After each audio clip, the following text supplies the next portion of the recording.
मुझे धमकियों से और बॉलीवुड माफिया से डर नहीं लगता, और मौत से तो बिल्कुल डर नहीं लगता।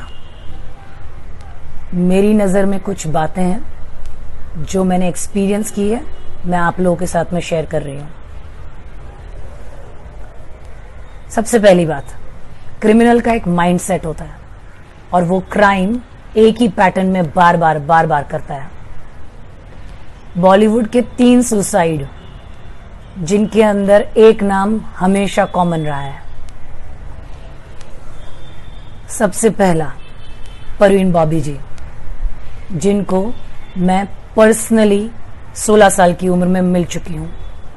उन्होंने खुद फोन करके मुझे और मेरी बहन को घर पे बुलाया था, because my sister is a look alike of her, और मैं देव साहब की फिल्म कर रही थी। उनके थ्रू उनको पता चला था कि हम दोनों बहनें नई एक्ट्रेसेस हैं, and she wanted to meet us up front, सामने से उनको मिलना था। हाई टी पे बुलाया था, बहुत ही खूबसूरत घर था, जुहू पर, चंदन थिएटर के सामने। वी हैड गॉन एंड उन्होंने बहुत ही अच्छी तरीके से हमारा वेलकम किया था। वो खुद थी, कॉफी पिलवाई, बिस्किट्स दिए, and it was a beautiful conversation with a beautiful woman. Yes, she had put on weight because of the amount of antidepressants given to her, the trauma she was going through. There was a lot going on in her life जो हमको नहीं पता था, हम बच्चे थे। कुछ common बातें हैं जो उन्होंने हमको बताई कि उनकी लाइफ में क्या क्या चीज़ें उनको बॉदर करती है, और एज एन अपकमिंग एक्ट्रेसेस हमको वो क्या करना चाहिए और क्या नहीं करना चाहिए। And then she send us off with very warm hugs and kisses.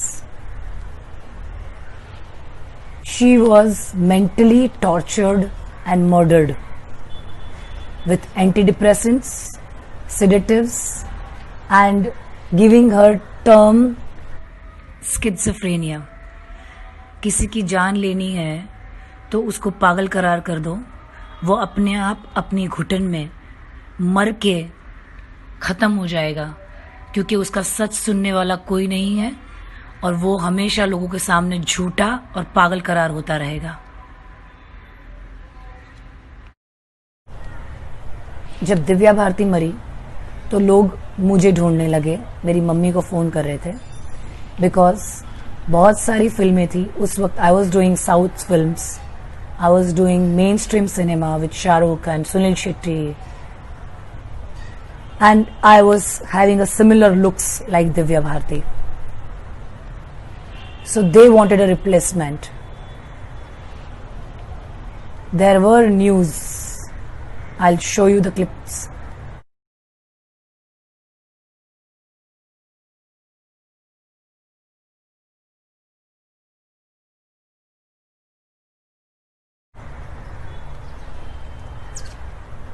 Whether it was a suicide or a murder, nobody knows up till now. It's a mystery. But she was killed. Why? How? Thanks to Bollywood mafia.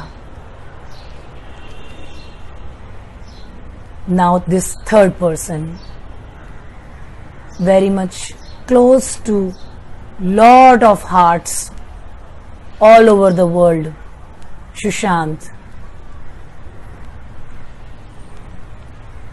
is his death is suicide और murder? एक intelligent आदमी को मारने के लिए उसी का दिमाग उसी के अगेंस्ट में इस्तेमाल करके उसको कमजोर बनाया जाता है। इसको कहते हैं चाणक्य नीति, कि सांप भी मर जाए और लाठी भी ना टूटे और किसी को पता भी न चले। इन लोगों ने जो करना था कर लिया, but now we have to fight for the justice for Sushant. इन दोनों एक्ट्रेसेस की डेथ के वक्त सोशल मीडिया नहीं था और मीडिया मैनिपुलेट किया जाता था। जो खबर पब्लिक को समझानी होती थी वही छापी जाती थी और बड़े बड़े पेपर इस चीजों में इन्वॉल्व थे। लेकिन आज की तारीख में किसी भी खबर को, किसी भी सच को छुपाना बहुत मुश्किल है, because of the power of social media, because of the power of normal public. आज सुशांत के साथ में जो अत्याचार हुआ है, the fact remains the fact that Sushant was mentally tortured, mentally pressurized, mentally manipulated and murdered by his own mind, by creating that negative thought in his mind that he is no more required in film industry. This is the time we all have to unite. जो हमने petition पर sign किया है, we have to stick to it and we have to see to it that his soul gets justice and rests in peace. I just want justice for Sushant Singh Rajput like you all. हम लोगों ने मिलकर जो petition file किया है उसको मरने नहीं देना है till the time CBI doesn't find out the main reasons and causes of his death. It was not a suicide, it was a mental tortured death. I hope his soul stays alive till the time he doesn't get justice and keeps hammering all of those people who are fighting for him, for his justice. Lots of love to his soul.